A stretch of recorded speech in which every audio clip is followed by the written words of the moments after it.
Oxford Üniversitesi'nde fare öğretim üyesi olan Profesör Richard Bosworth, Birinci Dünya Savaşı'nda yaşadıklarını, Benito Mussolini'yi İtalya'nın faşist diktatörü olmaya nasıl ittiğini anlatıyor. Birinci Dünya Savaşı'na giden süreçte İtalya, Avrupa'nın büyük devletleri arasında belirgin bir yere sahip değildi. Profesör Richard Boston'a göre şu sözler durumu özetler. İtalya oldukça kendine özgü bir güçtü. İlk kitabımda İtalya'yı büyük güçlerin en küçüğü şeklinde nitelendirmiştim ki bu ülkenin belirsiz konumu hakkında bir fikir verir. İtalyanlar teknik olarak üçlü ittifakta Almanlar ve Avusturyalılar ile müttefikti. Ancak Avusturya Macaristan, Trieste ile Trentino'da Brennan geçidine kadar olan bölgede İtalyanca konuşan halklar üzerinde egemenlik sahibiydi. Bu durum bir çatışma çıkması halinde İtalya'nın üçlü ittifaktan çıkmasına neden olabilirdi. İtalya 1914'ten önce hırslı bir ülkeydi ama ekonomik olarak zayıf ve sosyal olarak da bölünmüş durumdaydı. Bosworth'un ifade ettiği gibi İtalya'nın ayrıca İngiltere ve Fransa ile oldukça dostane ilişkileri vardı. Ülke yükselmekte olduğunun işaretlerini veren bir güçtü. Eylül-Ekim 1911'de savaş ilanı olmaksızın Osmanlı yönetimindeki Libya'ya saldırmış ve Antik Roma'nın bir zamanlar o bölgeyi yönettiğine vurgu yaparak imparatorluğunu genişletmek için burayı ele geçirmişti. Yine Bosworth'un ifadeleriyle ancak bütün bunlara rağmen İtalya çok kırılgan bir ülkeydi. Kömür gibi enerji kaynaklarına sahip değildi ve her zaman ithalata bağımlıydı. Diğer 5 büyük Avrupa gücü arasında en zayıf ekonomiye sahipti. Bir toplum olarak İtalyanlar uluslaşma sürecini ancak kısmen tamamlamışlardı. İtalya'da yaşayanların kimliklerinin çoğunu değerlendirmeye çalıştığınızda bir ulus olmaktan ziyade çoğunlukla aile ve yerel topluluklara bağlılığın önde olduğunu görüyordunuz.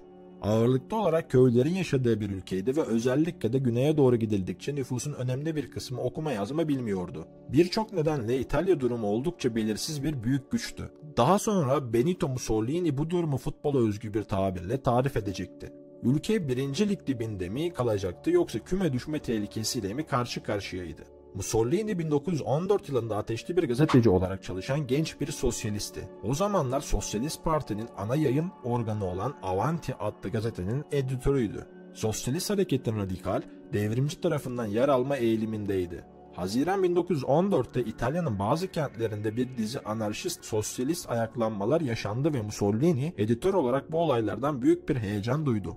Kendisinin ünlü cümlesiyle İtalya devrimi oldukça hazırdı. Arşidük Franz Ferdinand'ın Saraybosna'da öldürülmesini takip eden günlerde Mussolini'nin kafası büyük ölçüde İtalya'nın iç politikasıyla karışmış durumdaydı.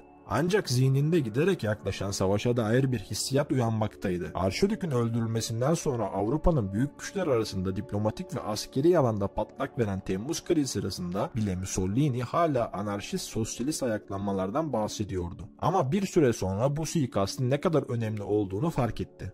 Diğer büyük güçler savaşa girdiğinde Avanti gazetesinde zaman zaman bu konuda yorumlar yaptı. Alman militarizmini eleştirdi ve Almanların Brüksel'e giderken sergiledikleri iddia edilen vahşet karşısında dehşete düştüğünü dile getiren bir makale yazdı. Ayrıca Rusya'yı da insanların çok yakınlaşmak istemeyecekleri gerici bir ülke olarak nitelendirerek eleştiriyordu. Savaş üzerine yazdığı bu ilk makaleleri biraz çelişkiliydi ya da savaşın onun gibi devrimci bir sosyalist için ne anlama gelebileceğini çözmeye çalışmanın zorluğundan dolayı sıkılgan bir ruh halini yansıtıyordu. Ekim 1914'te gelindiğinde Mussolini İtalya'nın savaşa girme olasılığını desteklemeye kararlıydı ama sosyalist arkadaşlarıyla ters düştü. Bunun üzerine Avanti'de yazdığı bir makalede tarafsızlığının işe yarayamayacağını çünkü savaşın devrim ve yücelik için bir fırsat sunduğunu ifade etti. Bu fikirler Sosyalist Parti'nin resmi politikası değildi ve fakat onu partiden ihraç etmeleri yaklaşık bir ay sürdü. Mussolini Avanti'den ayrıldı ama üçlü ittifak devletlerinin yanında savaşa katılmak isteyen zengin Kuzeyli İtalyanlardan destek aldı. Milano'da 2. Popola Italia adlı savaş yanlısı gazete çıkartması için kendisine mali destek verildi. Mussolini İtalya'nın savaşa girmesinin ateşli bir taraftarı olmuştu. Ancak bunun için eski liberal parlamenter sistemde değişiklikler içeren bir devrimle birlikte olması gerektiğinin koşulunu ortaya atıyordu. 2 Popola Idea adlı gazete 1. Dünya Savaşı boyunca yayınlandı. Mussolini bu gazetedeki editörlük makamını savaş yanlısı görüşlerine duyurmak için kullandı. Ancak Bosworth'a göre gazetenin İtalyan kamuoyu üzerinde etkisi sınırlıydı. Kendisi bu konudaki görüşlerini şöyle ifade etmiştir. 2 Popola Idea'nın Kasım 1914 ile Mayıs 1915 arasındaki etkisini abartmamak gerekir. Çünkü savaş lehine yayın yapan çok sayıda gazeteden sadece biriydi. Genç Mussolini hırslıydı ama savaşın cazibesine kapılanlar aslında İtalyan aydınlarıyla, zira kendileri için bir fırsat sezmişlerdi. İtalya savaşta. İtalya Mayıs 1915'te Avusturya Macaristan'a savaş ilan etti. Bosworth'a göre bu olayın yeniden değerlendirilmesi gerekmektedir.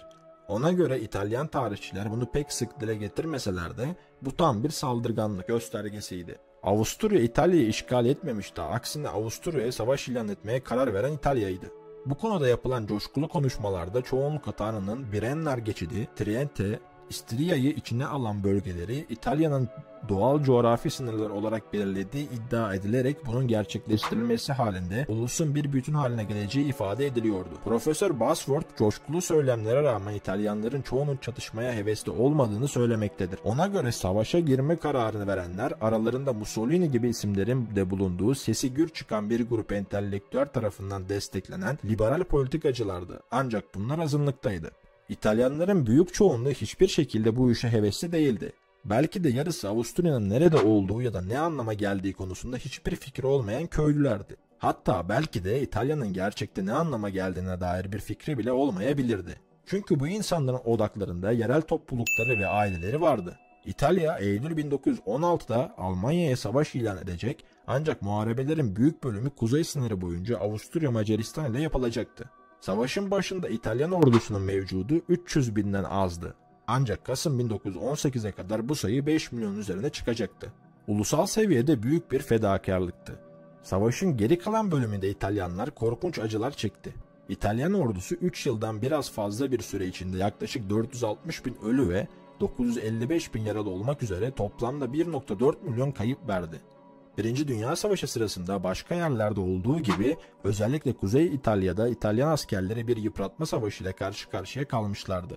Bununla birlikte bu askerler benzersiz derecede zor koşullarda savaşmışlardır. Profesör Bosworth'a göre İtalya'nın 1. Dünya Savaşı sırasında verdiği mücadele savaşla ilgili olarak İngiltere merkezli anıların çokluğu nedeniyle gölgede kalmıştır. İngiliz anılarından hareketle 1. Dünya Savaşı denince akla Flandra bölgesi, düz, bataklık ve buz gibi arazilerdeki siperler ya da Rus cephesinde yaşanan hatırı sayılır hareketlilik gelir.